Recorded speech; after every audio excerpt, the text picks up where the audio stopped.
capten, que les quede, sobre todo para el examen. Y también para la práctica, ¿no? Porque en la práctica están haciendo frotes de lámina periférica, ¿no es cierto? Entonces, vamos a identificar cómo son los leucocitos normales y cómo son los leucocitos patológicos.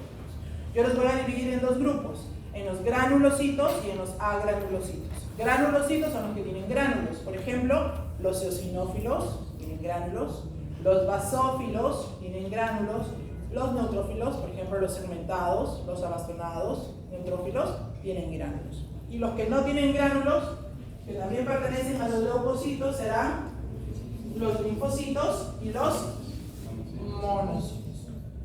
Entonces, ¿cuáles son los estadios de maduración de la serie mieloide?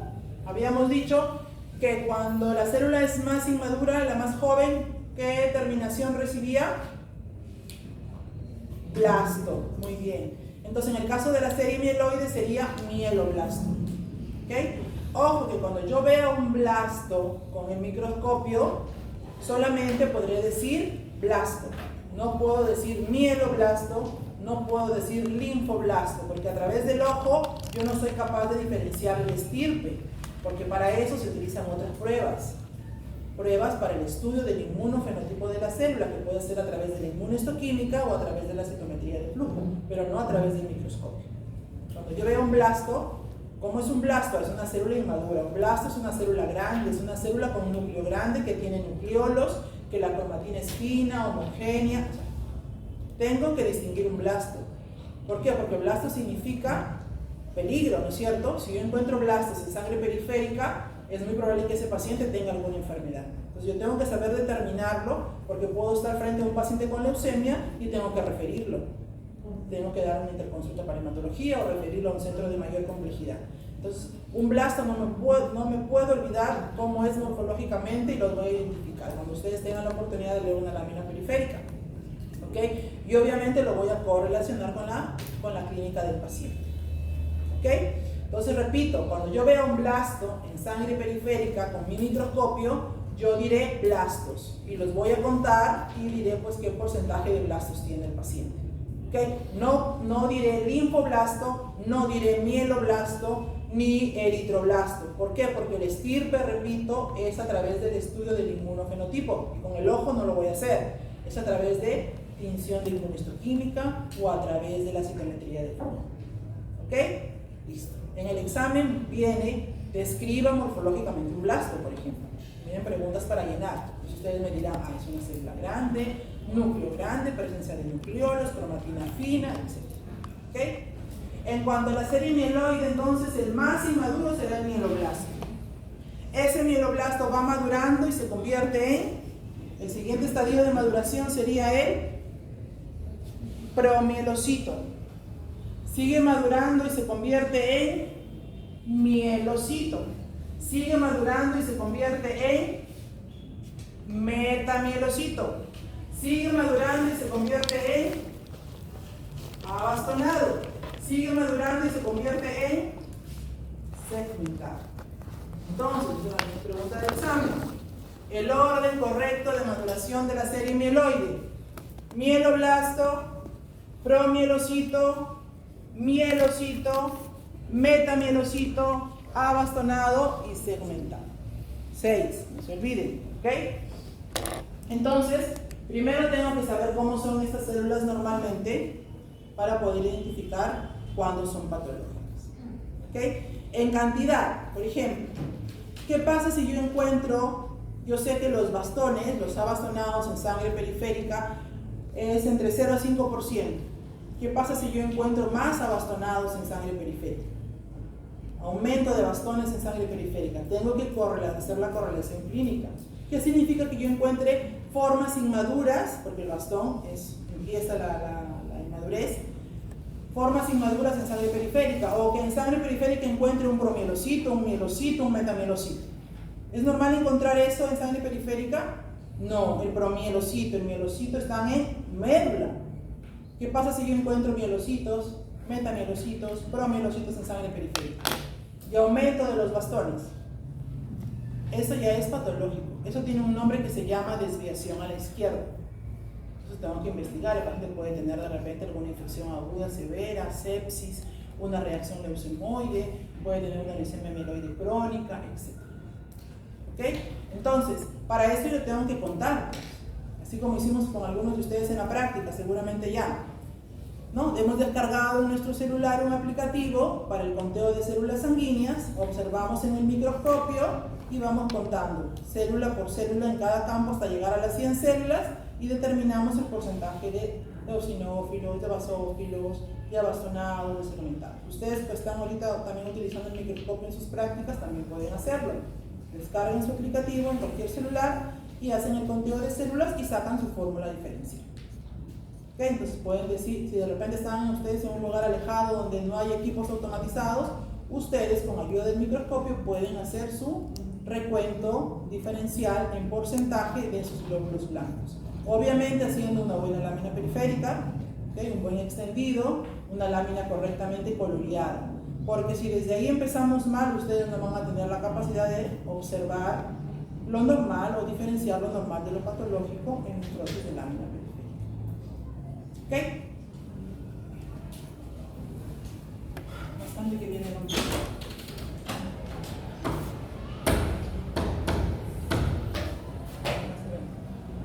Ok, ¿qué más?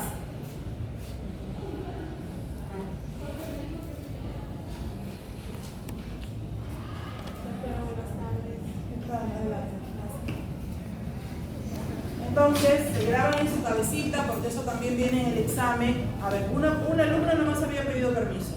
¿No fuiste? Mira que pidió permiso. ¿Viste? Se filtró. Muy tarde, ¿ah? Entonces, chicos, grábense bien en su cabecita porque es pregunta de examen. Porcentaje normal de neutrófilos segmentados en sangre periférica entre 60 a 70%. O sea, de todos los leucocitos, un 60-70% son neutrófilos segmentados. Neutrófilos abastonados, ya les dije, no debe superar el 5%, de 0 a 5%. Los eosinófilos son poquísimos, ¿no? De 1 a 5%. Basófilos de 0 a 1%, monocitos de 3 a 8% y linfocitos de 30 a 40%. Esa es la fórmula diferencial normal. Si tengo neutrófilos aumentados, ya sea en porcentaje o en el valor absoluto, diré neutrofilia. Si están disminuidos, diré neutropenia. ¿Okay? Eosinofilia o eosinopenia, en el caso de los eosinófilos. Basofilia o basopenia. Monocitosis o monocitopenia. ¿Okay? Linfocitosis o linfocitopenia. ¿Okay? Aumentados o disminuidos. Con esos términos correctos tenemos que nombrar. ¿Okay? Bien.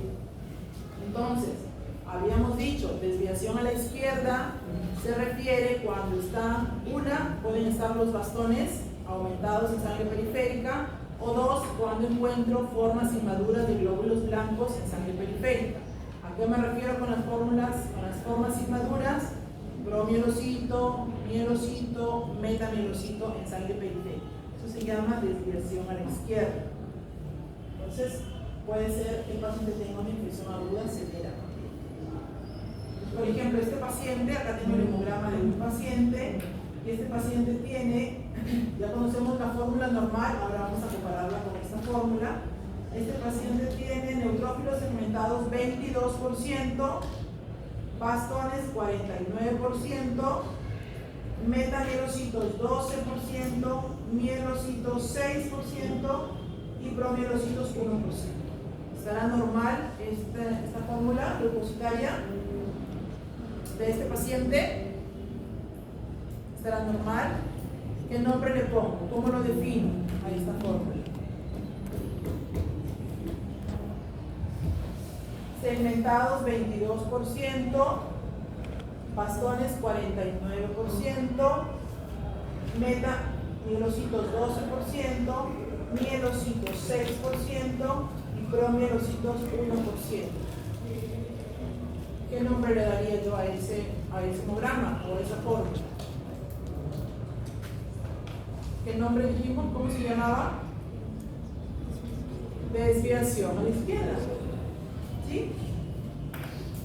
Fácil, ¿no? Hay otro término que también se utiliza menos, pero lo van a escuchar también, se llama desviación a la derecha. Desviación a la izquierda generalmente cuando hay una infección aguda y desviación a la derecha cuando hay infecciones crónicas. Cuando hay infecciones crónicas, generalmente los neutrófilos del paciente se ven así. No hay aumento de los bastones, como en el caso de las infecciones agudas, sino más bien van a haber neutrófilos hipersegmentados. ¿Cuándo decimos que un neutrófilo es hipersegmentado? Cuando tiene más de 5 segmentos su núcleo. Cuando su núcleo tiene más de 5 segmentos. Normalmente un neutrófilo tiene de 2 a más segmentos. Si tiene más, es polisegmentado. Si tiene menos, es hiposegmentado. Los extremos son patológicos. Normalmente tiene más de 2 hasta 5 segmentos. ¿Ya? Entonces también se le conoce como desviación a la derecha. Entonces dijimos que la célula más inmadura de la serie mieloide se llama mieloblasto. ¿Cómo es un blasto? Así como lo están viendo acá, es una célula grande, con un núcleo grande, tiene un citoplasma fino, homogéneo y presencia de nucleolos. Así como se ve en las mieloblastos. Algunos casos los nucleolos son varios, son prominentes que hasta podemos contarlos. Miren acá, un mieloblasto. Una característica particular que presentan algunos mieloblastos es que tienen en el citoplasma unas inclusiones que se conocen como bastones de agua o corpúsculos de agua. Entonces la literatura nos dice que generalmente los blastos que presentan estos bastones de agua son mieloides. Pero no podemos saberlo, repito, hasta que le hagamos un estudio de inmunofenotipo, ¿ya? Para ver que son mieloides. Entonces dijimos que el segundo estadio de maduración era el promielocito. El promielocito también es una célula grande, todavía tiene nucleolos porque es una célula inmadura, pero hay una característica particular del promielocito que ustedes van a ver que tiene gránulos. Que sus gránulos tienen una particularidad que algunos van a tener de color azul y otros van a tener de color rosa. Tiene dos tipos de gránulos primarios y gránulos secundarios. Algunos van a tener más azules y otros más rosados. De esa manera puedo yo identificar a través del microscopio el promielocito, que es así. Lo ven acá, como lo están viendo así. Ahí. Es promielocito grande y miren la cantidad de gránulos en el citoplasma. ¿Okay? Algo también particular que nos dice en la literatura de que se observan áreas claras cerca del núcleo de la estrella. Esto no es un nucleolo, en el citoplasma. El promielocito madura y se convierte en mielocito. A medida que va madurando, vean ustedes, el núcleo también va disminuyendo de tamaño. Y ya no es tan central ni ocupa toda la célula, sino que se va colocando más a un extremo. Se llama núcleo excéntrico. ¿Okay? Pues miren el mielocito, el núcleo es más pequeño y siempre la presencia de gránulos. ¿Ya? Acuérdense que estamos viendo granulocitos, los gránulos. Entonces el mielocito va madurando y se convierte en metamielocito. El metamielocito también es fácil de distinguirlo por la forma de su núcleo. Vean, su núcleo ya no es redondo, sino está indentado. Entonces tiene forma de un rinoceronte, ¿no? De un grano de café. Eso es un metamielocito. También es grande, porque compárenlo con el tamaño de los glóbulos rojos. Célula grande. ¿Ya? Pues aquí vemos metamielocito y acá abajo un mielocito. Luego viene la bastonada o neutrófilo urbano, ¿no? Que se caracteriza justamente porque su núcleo tiene forma de bastón, encallado. Obviamente a este nivel ya no hay nucleolos y sí se mantienen los gránulos en el citoplasma. Y finalmente el neutrófilo segmentado. El neutrófilo segmentado habíamos dicho que generalmente tiene más de 2 segmentos, pero menos de 5, ¿no? De 2 hasta 5. Si tiene más de 5 segmentos en varios campos microscópicos, ya estamos sospechando de hipersegmentación nuclear del neutrófilo. Y es importante porque eso está correlacionado con diversas enfermedades, como por ejemplo las anemias megaloblásticas o el síndrome de Down también se observa. Podemos ver, por ejemplo, acá podemos contar los segmentos. Este neutrófilo tiene, por ejemplo, 4 segmentos. O sea, su núcleo tiene 4 segmentos. Acá tiene 3 segmentos. Neutrófilos segmentados.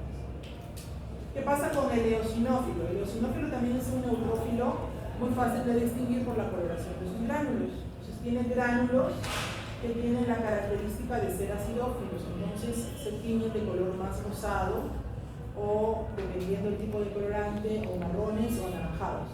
Pero se nota la diferencia con el resto de neutrófilos por la coloración de sus gránulos. El basófilo también es una célula de la serie mieloide que es fácil distinguirla porque sus gránulos son tan grandes y tan gruesos que no nos permite ver con claridad el núcleo de la célula. Por eso me di cuenta que es un basófilo, por sus gránulos oscuros y grandes. ¿Ya? Fácil. Entonces, esos son todos los estadios de maduración que tiene la serie mieloide. ¿Qué más forma parte de los leucocitos? La serie linfoide, ¿cierto? La serie linfoide tiene 3 estadios de maduración: el linfoblasto, el prolinfocito y los linfocitos maduros. Solo 3. ¿Okay? ¿Cómo será el linfoblasto? Si ustedes observan, son muy parecidos a los mieloblastos. Es por eso que yo les digo que por el ojo no podemos diferenciarlo porque nos vamos a confundir. Los blastos, todos los blastos se parecen. A través del microscopio yo no puedo decir mieloblasto ni linfoblasto. ¿Okay? Entonces, en este caso ya se hizo el estudio del inmunofenotipo y ya se pudo determinar que estos blastos son de estirpe linfoide. Así se ve la lámina de un paciente que tiene leucemia linfoblástica aguda. ¿Okay? Entonces, igualmente, células grandes, núcleo grande, redondo, grande, presencia de nucleolos, cromatina fina, homogénea. ¿Ya? Ahí se ve mejor. Luego pasa a un estadio de maduración segundo, que viene a ser el prolinfocito. El prolinfocito, que también es una célula todavía inmadura, de estirpe linfoide, que mide aproximadamente entre 12 a 15 micras, y que ya todavía conserva nucleolos. Acá yo los estoy viendo y los estoy señalando, tiene nucleolos todavía, y que el citoplasma se caracteriza porque su citoplasma es basófilo. Para llegar finalmente al linfocito maduro. El linfocito maduro es una célula grande o pequeña. Pequeña, ¿no es cierto? Casi el tamaño de un glóbulo rojo, depende un poquito más. ¿Ya? Pero también su límite inferior de medida son 7 micrómetros, igual que el glóbulo rojo. Entonces, si ustedes se dan cuenta, ¿por qué se ve así tan oscuro? Porque su núcleo está ocupando casi toda la célula. Casi no vemos citoplasma en el linfocito. Su núcleo ocupa casi toda la célula. ¿Tiene gránulos o no tiene gránulos? El linfocito no tiene gránulos. Bien, en este caso.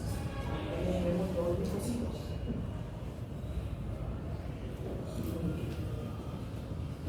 Entonces nos falta la serie monocítica.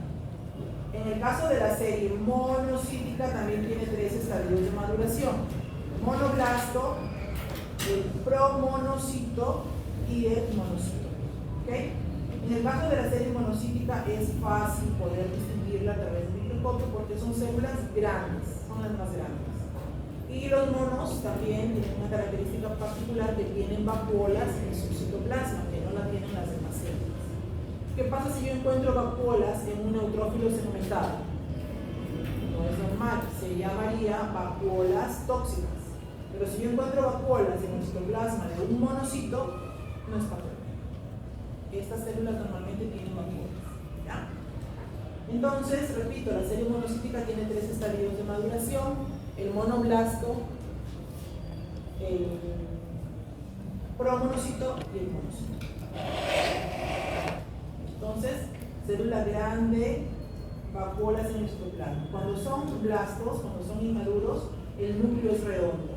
Pero a medida que va madurando, se va convirtiendo en cromonocito, en monocito, el núcleo ya se hace irregular. El núcleo también del monocito es muy característico porque tiene un aspecto como un cerebro, ¿no? Un aspecto cerebriforme, irregular, y no se olvide las vacuolas en el citoplasma. Muy característico. El monocito maduro, vean ustedes, este ya es sangre periférica, este es un monocito ya maduro, no tiene gránulos, tiene vacuolas, espacios blancos acá en el citoplasma, y el núcleo totalmente irregular que puede adoptar diversas formas. Un monocito puede adoptar su núcleo diversas formas, ovalado, anillonado, cereiforme, etc. ¿Ya? Entonces, no se confunda por la forma que adopte su núcleo. A veces tienen forma de un abastonado o forma de un segmentado, pero tienen que ver que no tiene gránulos, que es más grande que un neutrófilo, más grande que un glóbulo rojo, y la presencia de las áreas claras en su citoplasma, que son sus vacuolas. ¿Ok? Voy a intentar de nuevo.